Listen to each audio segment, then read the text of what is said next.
નમસ્કાર મિત્રો, education with Jignesh ચેનલમાં તમારું સ્વાગત છે અને હું છું જિગ્નેશ. મિત્રો, ટેટ 1 2025 કાલે લેવાઈ ગઈ અને આ પરીક્ષા જે છે એમાં નોંધાયેલા જે ઉમેદવારો જે હતા એ 1,01,518 ઉમેદવારો ટોટલ રજિસ્ટ્રેશન કરાવ્યું હતું પરીક્ષા આપવા માટેનું.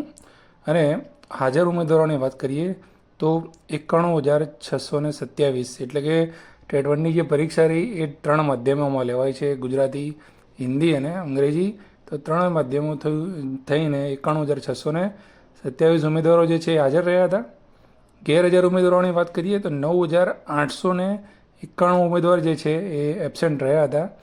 અને કુલ અમદાવાદમાં જે ટોટલ રાજ્યના સેન્ટરો જે રહ્યા એ 511 સેન્ટરો અને 5,081 બ્લોકમાં પરીક્ષા જે છે એ લેવાઈ હતી.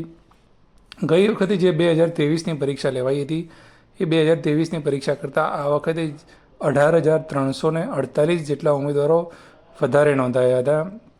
એ વધારે નોંધાવાનું કારણ પણ એ હતું કે જે ફોર્મ ભરવાની જે તારીખ હતી એ ફોર્મ ભરવાની તારીખ જે છે લંબાવવામાં આવી હતી. અને પાછળથી જે છે બીજા વર્ષમાં અભ્યાસ કરતા, પીટીસીના બીજા વર્ષમાં અભ્યાસ કરતા વિદ્યાર્થીઓને તક આપવામાં આવેલી હતી. એટલે 5,015 ફોર્મ જે છે એ ચાલુ અભ્યાસવાળા જે છે ઉમેદવારો એ ફોર્મ ભરેલા હતા. એના કારણે જે છે એ ફોર્મની સંખ્યા વધારે નોંધાઈ હતી.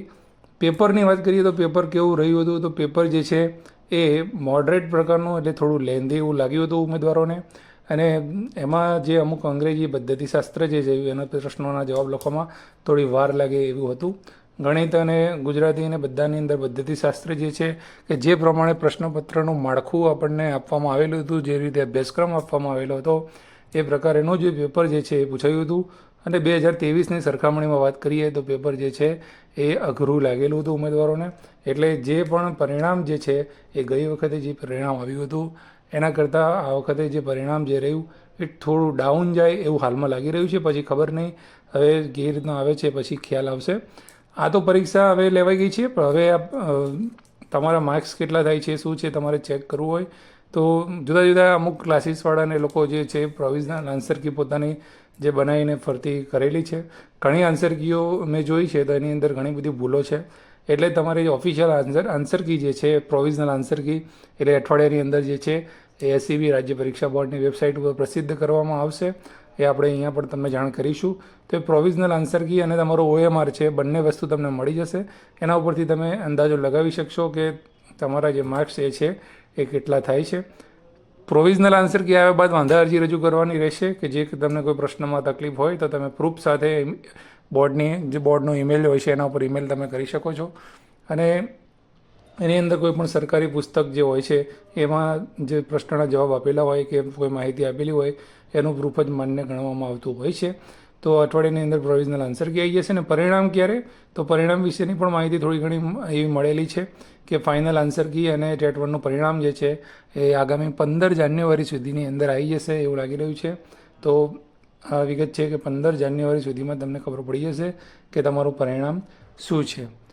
ટેટ 1 તો હવે લેવાઈ ગઈ, પરંતુ ટેટ 2ની પણ ઘણા મિત્રો રાહ જોઈ રહ્યા છે અને ટાટ એસ અને ટાટ HSની પણ રાહ જોઈ રહ્યા છે. તો મળતી માહિતી મુજબ એવું છે કે આમાં હવે પછી જે છે એ ટાટ સેકન્ડરી અને ટાટ HSની જે છે એ પરીક્ષાનું જાહેરનામું જે છે એ પ્રસિદ્ધ થશે. ટેટ 2ની પહેલાં જે છે એ ટાટ એસ અને ટાટ HS લેવામાં આવશે એવી માહિતી છે. ટેટ 2 હાલમાં નહીં લેવામાં આવે કેમ કે હાલમાં ટેટ 2માં કદાચ ઓવર સેટઅપનો પ્રશ્ન છે, એટલી બધી જગ્યાઓ હાલ ખાલી નથી. એટલે રાજ્ય પરીક્ષા બોર્ડ જે છે એને કોઈ સરકાર તરફથી સૂચના એવી નથી મળી રહી ટેટ 2 લેવા માટેની.